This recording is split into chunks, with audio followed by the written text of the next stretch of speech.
Hello good morning viewers. வாங்க MV vlogs of Malarvizhi சேனலில் இன்றைக்கி பார்க்க போகிறதுங்க ராஜ்மா மசாலாங்க. இதை நிறைய பேர் வந்து ரெட் பீன்ஸுங்கிறாங்க, கிட்னி பீன்ஸுங்கிறாங்க, ராஜ்மாங்கிறாங்க. ஒவ்வொரு பேரும் ஒரு ஒரு ஊரில் சொல்கிறாங்க. நாங்கள் ராஜ்மான்னு தான் சொல்லுவோம். இந்த ராஜ்மா மசால் தான் இன்றைக்கி நம்ம செய்கிறோங்க. இதை எப்படி செய்யணும்னு சொல்லி பார்ப்போங்க. மட்டன் குழம்புக்கெல்லாம் தோற்றுருங்க, அந்த அளவு சூப்பராக இருக்குங்க. இதை வந்து நம்ம ஓவர் நைட்டு ஊற வச்சுக்கிறோங்க. குறைஞ்சது 8 மணி நேரம் ஊறணும். நான் ஓவர் நைட் ஊற வச்சுருவேன். நைட்டு படுக்கிறப்ப ஊற வச்சுட்டு படுத்தேன்னா காலையில் எழுந்து செய்ய சரியாக இருக்குங்க. அந்த நல்லா 4-5 தண்ணி ஊற்றி கழுவி தான் நான் ஊற வைப்பேன். அதனால் அந்த தண்ணியோடையே தான் நம்ம வேக வச்சு எடுக்கணுங்க. குக்கரில் ஊற்றி போட்டுட்டு ஒரு 8 விசில் 10 விசில் விடலாங்க. நம்ம பட்டாணி சுண்டல்லாம் 3-4 விசில் எடுக்கலாம். ஆனால் இந்த ராஜ்மா மட்டும் குறைஞ்சது 8லேருந்து 10 விசில் விட்டால் தான் நல்லா சாஃப்டாக வெந்திருக்குங்க. சரிங்களா? இதை வேக வச்சுட்டு இதுக்கு செய்யறதுக்கு தேவையான பொருள் பார்த்திங்கன்னா வெங்காயம் தக்காளி வந்து வதக்கி எடுக்கிறதுக்குங்க. அதுக்கப்புறம் அரைக்கிறதுக்கு பார்த்திங்கன்னா அதுக்கு தேவையானது ஒரு 2-3 பத்து தேங்காய், ஒரு கட்டி பூண்டு பல் உரித்து வச்சுருக்கேன். இது இஞ்சி, ஒரு தக்காளி, பெருஞ்சீரகம். இது வந்து அப்படியே மிக்சியில் போட்டு அரைச்சி எடுத்துக்கணுங்க. சரிங்களா? இந்த வெங்காயம் தக்காளி வதக்கிறதுக்கு தாளிக்கிறதுக்கு பார்த்திங்கன்னா கடுகு, பெருஞ்சீரகம், 2 கிராம்பு, ஒரு பட்டைங்க, இதை போட்டு தாளிக்கணும். அந்த பக்கம் பார்த்திங்கன்னா தூள் பார்த்திங்கன்னா மல்லித்தூள் ஒரு 2 ஸ்பூனு, மிளகாத்தூள் 2 ஸ்பூனு, அடுத்தது மஞ்சத்தூள் ஒரு 1/2 ஸ்பூன் எடுத்து வச்சுருக்கேங்க. இதுதான் தேவைங்க. இதுக்கிடையில் வந்து கரம் மசாலா நான் போடுவேங்க ஒரு 1/2 ஸ்பூனு. அது வந்து ஓப்பனில் எடுத்து வைக்க மாட்டேங்க, அப்போதைக்கு எடுத்து போட்டுக்கோங்க பாருங்களேன். ஏன்னா ஸ்மெல் இதாகிடும்னு சொல்லிட்டு வச்சுருப்பேன். அது 1/2 ஸ்பூன் கரம் மசாலா போடுவேன். இவ்வளோ தாங்க இதுக்கு தேவையானது. சூப்பரான ஒரு ராஜ்மா மசாலுங்க. இது இட்லி, சப்பாத்தி, தோசை, சாப்பாடு எல்லாத்துக்குமே நல்லாயிருக்குங்க. நீங்களும் செஞ்சு பார்த்துட்டு அப்புறம் சொல்லுங்களேன். மட்டன் குழம்புலாம் தோற்றணும், அவ்வளோ டேஸ்ட்டாக நல்லாயிருக்குங்க. இப்போ வானலை வச்சு எண்ணெய் ஒரு 4 ஸ்பூன் ஊற்றிட்டு எண்ணெய் காஞ்சதுமே நம்ம தாளிக்கிறதுக்கு எடுத்து வச்சுருக்கோம் இல்லைங்களா, கடுகு, பெருஞ்சீரகம், பட்டை, கிராம்பு, அதை போட்டு தாளிச்சிருங்க. நல்லா பொரிஞ்சு வந்ததும் நம்ம எடுத்து வச்சுருக்க வெங்காயத்தை போட்டு வதக்குங்க. வெங்காயம் ஒரு பாதி பதம் வதக்குனா போதுங்க. அதோட தக்காளி போட்டு நம்ம வதக்க ஆரம்பிச்சிடணும். சரிங்களா? இந்த ரெட் பீன்ஸில் பார்த்தீங்கன்னா இந்த ராஜ்மாவில் அவ்வளவு சத்துக்கள் இருக்குங்க. நம்மளுக்கு தேவையானது குழந்தைங்க முதல்ல கொண்டு பெரியவங்க வரைக்கும் தேவையான சத்துக்கள் ஃபுல்லாக இருக்குது. ஒமேகா 3 ஃபேட்டி ஆசிட்ஸ் இருக்குங்க. அதோட பார்த்திங்கன்னா இது சால்யூபிள் ஃபைபர், கரையும் நார்ச்சத்து அதிகமாக உள்ளது இருக்குங்க. நல்ல கொழுப்பு சத்துங்க. அது தேவையானது நார்ச்சத்து உடம்புக்கு தேவையானது கிடைக்குதுங்க. அதோட பார்த்திங்கன்னா மினரல்ஸ் எல்லாமே இருக்குங்க. அயனு, கால்சியமு, மெக்னீஷியம், தாமிரம், இந்த மாதிரி எல்லா மினரல்ஸும் இதில் அதிகமாக இருக்குங்க. ஸோ இவ்வளவு சத்துக்கள் உள்ள இந்த ராஜ்மா மசாலா நம்ம செஞ்சு சாப்பிட்றோங்க. இது மட்டும் இல்லை, இந்த ராஜ்மா வச்சு சுண்டல் செய்யலாம். நீங்கள் மற்ற குழம்பு இதெல்லாம் வைக்கும்போது குருமா குழம்பெல்லாம் வைக்கும்போது கூட போட்டு செய்யலாங்க. மினிமம் ஒரு வீக்லி ட்வைஸாவது நம்ம இந்த சாதத்துலையோ ஏதாவது ஒரு விதத்தில் இந்த ராஜ்மா நம்ம சேர்த்திக்கும் போது நம்ம உடம்புக்கு தேவையான அனைத்து சத்துக்களும் கிடைக்குங்க. அது பாருங்கள், இப்போ வந்து அந்த வெங்காயம் வதங்க நம்ம இந்த மிக்சியில் போட்டு அரைக்கிறத அரைச்சி எடுத்துருவோங்க. சரிங்களா? அரைச்சி எடுத்துட்டோன்னா அப்படியே இதையும் நம்ம போட்டு செஞ்சிடலாம். அதுக்காக தான். சரிங்களா? இப்போ வெங்காயம் வதங்கிடுச்சு பாருங்கள், தக்காளியை போட்டு வதக்க ஆரம்பிச்சிடலாங்க. இது வதக்கிட்டு தேங்காயும் அரைச்சி எடுத்துருவோங்க. இப்போ அந்த ராஜ்மா வந்து நம்ம இறக்கி வச்சுருக்கோம் இல்லைங்களா, அது திறந்து பார்ப்போங்க எந்த அளவு சாஃப்டாக வெந்திருக்குன்னு நான் காமிக்கிற மாதிரிங்க. 8-10 விசில் விட்டு தான் ஆஃப் பண்ணி வச்சுருக்கேன்.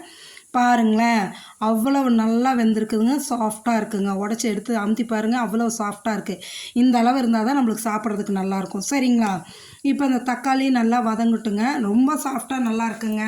நீங்களும் செஞ்சு சாப்பிட்டு பார்த்துட்டு அப்புறம் சொல்லுங்கள் எப்படி இருக்குன்னு. ஆமாம், இது ரொம்ப உடம்புக்கு முக்கியமாக நல்லதுங்க. நம்ம எலும்புக்கு வலுவு கொடுக்குங்க, பற்களுக்கு, கண்களுக்கு எல்லாம் ரொம்ப நல்லதுங்க. பாருங்கள், இப்போ தக்காளி வெங்காயம் வதங்கினதும் நம்ம எடுத்து வச்சுருந்தோம்ல மஞ்சத்தூள், மிளகாத்தூள், மல்லித்தூள், அதை போட்டு ஒரு பெரட்டி விட்டுட்டு அப்படியே இந்த ராஜ்மா வேக வச்சுருக்கோங்களா, அந்த தண்ணியோடு எடுத்து இதில் ஊற்றிடலாங்க.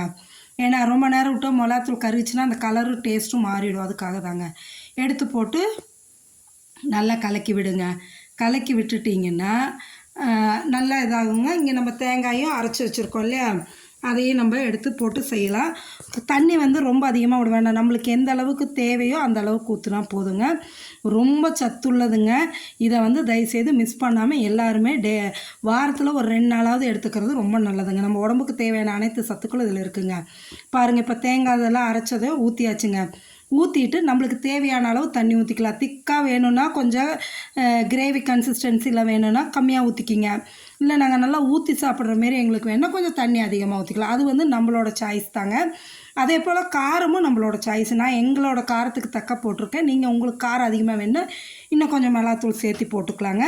இதில் இந்த மசாலா வந்து இன்னும் என்ரிச்சாக நம்ம செய்யணும் அப்படின்னு நினச்சிங்கன்னா பாருங்கள், இப்போ தேவையான அளவு உப்பு போட்டு தண்ணி ஊற்றிடுவாங்க. நீங்கள் தேங்காய் அரைக்கும் போது ஒரு 4-5 முந்திரி பருப்பு போட்டு அரைச்சி ஊற்றிக்கிங்க. அப்போ இன்னுமே டேஸ்ட் எடுத்து கொடுக்கும் நல்லா. சரிங்களா? நான் ஆனால் முந்திரி பருப்பு இன்றைக்கி நான் போடலைங்க. சரியா?